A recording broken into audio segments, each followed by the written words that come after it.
एक नई वीडियो के साथ आज मैं फिर हाजिर हूं, आपका होस्ट दोस्त विक्रांत जोशी आपको स्वागत करता हूं मेरे रिव्यू मास्टर में, जिसमें हम लेकर आते हैं वर्ल्ड अफेयर्स और डिफेंस के दिन भर की टॉप खबरें। तो चलिए जान लेते हैं। अपनी सबसे पहली खबर की बात करेंगे तो वो एम्ब्रर और महिंद्रा के कोलैबोरेशन को लेकर आ रही है। एम्ब्रर आपको पता है कि ब्राजील की एक कंपनी है, एरोस्पेस कंपनी है, जो कि एयरक्राफ्ट वगैरह बनाई करती है और ये मिलिट्री और सिविलियन दोनों ही प्रकार के एयरक्राफ्ट बनाती है। भारत के द्वारा भी कुछ इनके एयरक्राफ्ट इस्तेमाल किए जाते हैं, भले ही हम उसको अवाक्स में इस्तेमाल करते हैं पर करते हैं। भारत अब हो सकता है इनके और एयरक्राफ्ट खरीदे और मीडियम ट्रांसपोर्ट वाले एयरक्राफ्ट खरीदे। हम जानते हैं कि इंडियन एयरफोर्स को मीडियम ट्रांसपोर्ट वाले एयरक्राफ्ट की आवश्यकता है, जो कि 40 से लेकर 80 की संख्या में आवश्यकता पड़ सकती है। हम और भी ट्रांसपोर्ट एयरक्राफ्ट खरीद रहे हैं, जो कि टाटा एडवांस डिफेंस लिमिटेड के द्वारा भारत के अंदर लाइसेंस प्रोडक्शन किया जा रहा है C295 का। इसको 56 की संख्या में हम लोग खरीद रहे हैं। तो अब कुछ और मीडियम ट्रांसपोर्ट वाले एयरक्राफ्ट जो हमें खरीदने हैं, उसके लिए कोलैबोरेशन महिंद्रा और एम्ब्रर के बीच बन गया है। इससे क्लियर देखने में लग रहा है कि एम्ब्रर का जो एक एयरक्राफ्ट है, मीडियम ट्रांसपोर्ट वाला एयरक्राफ्ट C390, जिसको कि मिलेनियम भी कहते हैं, इसका भारत ऑर्डर दे सकता है। ये उसी कैटेगरी का एयरक्राफ्ट है जो कि C130 है। इसके अलावा अन्य जैसे यूरोपियन एयरक्राफ्ट भी इसमें आते हैं, इसी श्रेणी में आते हैं। और भारत, क्योंकि भारतीय एयरफोर्स जल्द ही इसका टेंडर लॉन्च कर सकता है और इसको खरीदने का प्रयास कर सकता है, और उसमें क्लॉज ये होने ही चाहिए या होंगे ही कि इसका भारत में निर्माण किया जाए।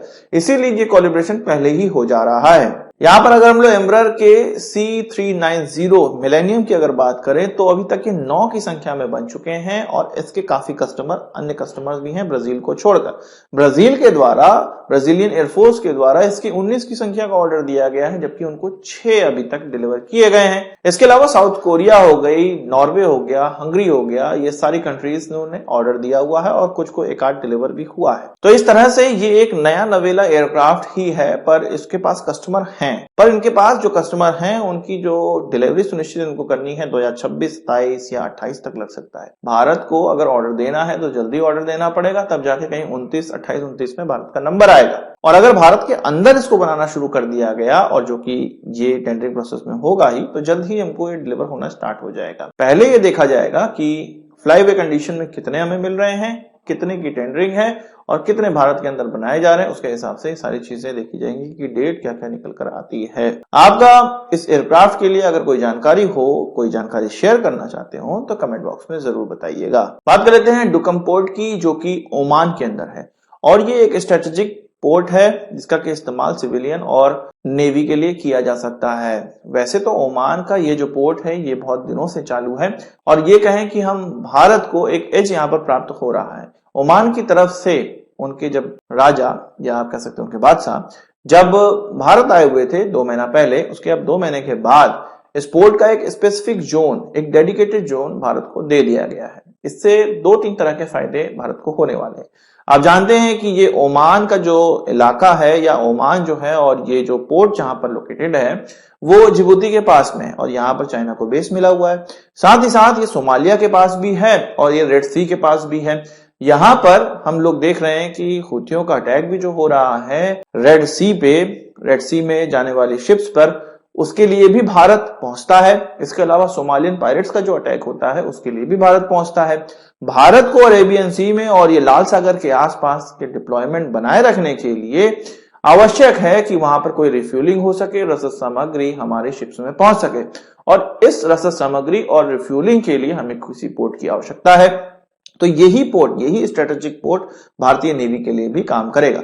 साथ ही साथ अगर हम लोग को गल्फ कंट्रीज के अंदर घुसना है तो डायरेक्ट एक्सेस इस पोर्ट के माध्यम से हमें प्राप्त हो जाएगा। इसलिए भारत के लिए जो पोर्ट स्ट्रेटेजिकली बहुत ज्यादा इंपॉर्टेंट है, हमारी नेवी के लिए भी इंपॉर्टेंट है और हमारे जो सिविलियन चीजें हैं उसके लिए भी बहुत ज्यादा आवश्यक है। इस पोर्ट का भारत को स्पेसिफिक जोन मिलने से ये भी फायदा है कि भारत से टच जो भी कंट्रीज हैं जिनको कि सी नहीं मिल पाता, जैसे कि नेपाल इत्यादि देश, अगर वो अरब देशों में अपना कोई सामान बेचना चाहते हैं तो यहां से उनको डायरेक्ट एक्सेस भी मिल सकता है। अब बात कर लेते हैं हैवी वेट टॉर्पीडोज की, जो कि हमारे आईएनएस कलवरी के लिए या कलवरी क्लास के सबमरीन के लिए बहुत ज्यादा आवश्यक है और भारत के पास उनको टॉर्पीडो से लैस करने के लिए कोई भी हैवी वेट टॉर्पीडो है नहीं। इससे पहले भारत लगभग 20 सालों से ही ट्राई कर रहा है कि हैवी वेट टॉर्पीडो खरीद लिया जाए। इसके लिए फिनमैकेनिका को चुना भी गया था, जो कि इटली की कंपनी है और इसके द्वारा हैवी वेट टॉर्पीडो बनाए जाते हैं, जिनको कि ब्लैक शार्क टॉर्पीडो कहते हैं, और ये काफी बेहतरीन टॉर्पीडो है। पर क्योंकि फिनमैकेनिका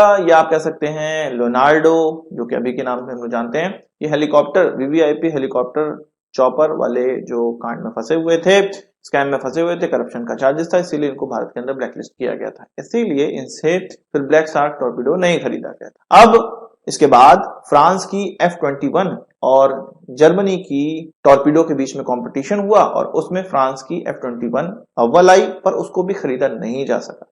अब ये तीसरा प्रयास किया जाएगा कि इन टॉर्पीडोज को खरीदा जाए, हैवीवेट टॉर्पीडोज खरीदा जाए, और इसमें अब फ्रांस की कंपनी, जर्मनी की कंपनी और इटालियन कंपनी तीनों के द्वारा कंपटीशन में भाग लिया जाएगा। इससे कुछ कहा जा रहा है कि 48 की संख्या में हैवीवेट टॉर्पीडो हम लोग खरीदेंगे, जिसको कि जाहिर सी बात है 48 कोई भारत के अंदर बनाएगा नहीं, ये उसी देश से होकर आएंगी, पर भारत के अंदर बनाए जाने के लिए डीआरडीओ और किसी प्राइवेट कंपनी के द्वारा सहयोग किया जाएगा।